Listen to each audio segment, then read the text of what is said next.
प्रणाम मित्रों, आप सभी का हमारे कार्यक्रम में स्वागत है। कृपया कोई एक वीडियो देखकर कार्यक्रम के प्रति अपनी धारणा न बनाएं। चरणबद्ध तरीके से प्राप्त किया गया ज्ञान हमें हमारे लक्ष्य तक पहुंचाता है। धन्यवाद। सभी साधकों को प्रणाम।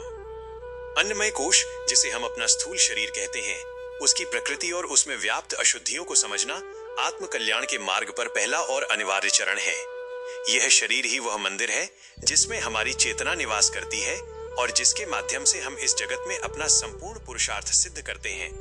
इस विषय की महत्ता इसलिए है क्योंकि यदि आधार ही दुर्बल या अशुद्ध होगा तो उस पर ज्ञान और ध्यान की ऊंची अट्टालिका कभी खड़ी नहीं हो सकती। जब तक साधक अपने इस भौतिक आवरण की सीमाओं और इसकी शुद्धिकरण की प्रक्रिया को नहीं समझता, तब तक वो सूक्ष्म कोशों की यात्रा का सामर्थ्य नहीं जुटा पाता। स्थूल शरीर पंचभूतों पृथ्वी, जल, अग्नि, वायु और आकाश से निर्मित चेतना की सबसे सघन परत है। यह आहार से पुष्ट होता है, इसलिए इसे अन्नमय कोश कहा जाता है। इस कोश में अशुद्धियां मुख्य रूप से तामसिक और राजसिक आहार, आलस्य, असंयमित भोग और प्राकृतिक नियमों के उल्लंघन से उत्पन्न होती हैं। जब व्यक्ति केवल जिह्वा के स्वाद और इंद्रियों की तृप्ति के लिए भोजन करता है तो शरीर में विजातीय तत्व और जड़ता बढ़ने लगती है। अशुद्ध स्थूल शरीर प्रमाद का केंद्र बन जाता है, जहां साधक चाहकर भी साधना के लिए तत्पर नहीं हो पाता।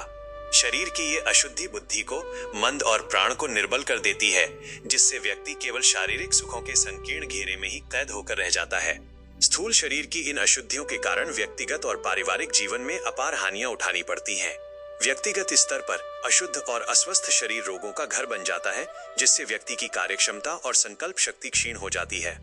ऐसा व्यक्ति सदा अपनी शारीरिक व्याधियों और कष्टों में ही उलझा रहता है, जिससे उसका मानसिक विकास रुक जाता है।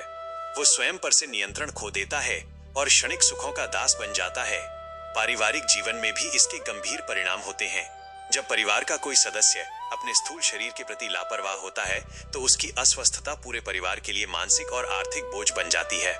शरीर की जड़ता व्यक्ति को चिड़चिड़ा और क्रोधी बना देती है, जिससे घर का वातावरण कलहपूर्ण हो जाता है। वो अपने पारिवारिक उत्तरदायित्वों को बोझ समझने लगता है और सेवा के स्थान पर स्वयं सेवा का आकांक्षी बन जाता है। अतः साधक के लिए ये परम आवश्यक है कि वह संयमित आहार, उचित विश्राम और शारीरिक श्रम के माध्यम से अपने अन्नमय कोश को शुद्ध और बलिष्ठ रखे। यह शरीर भोग का साधन नहीं बल्कि योग का उपकरण है। जब स्थूल शरीर शुद्ध और हल्का होता है, तभी मन और प्राण की उच्चतर साधनाएं संभव हो पाती हैं। अपने इस भौतिक आधार को पवित्र रखना ही वो प्राथमिक पुरुषार्थ है जो हमें आत्म साक्षात्कार के द्वार तक पहुंचाता है। साधकों के लिए आत्मचिंतन के प्रश्न।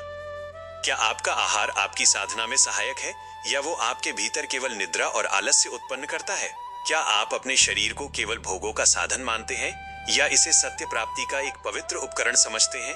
क्या आपके शरीर की अशुद्धियां और रोग आपके परिवार की शांति और सुख में बाधक बन रहे हैं?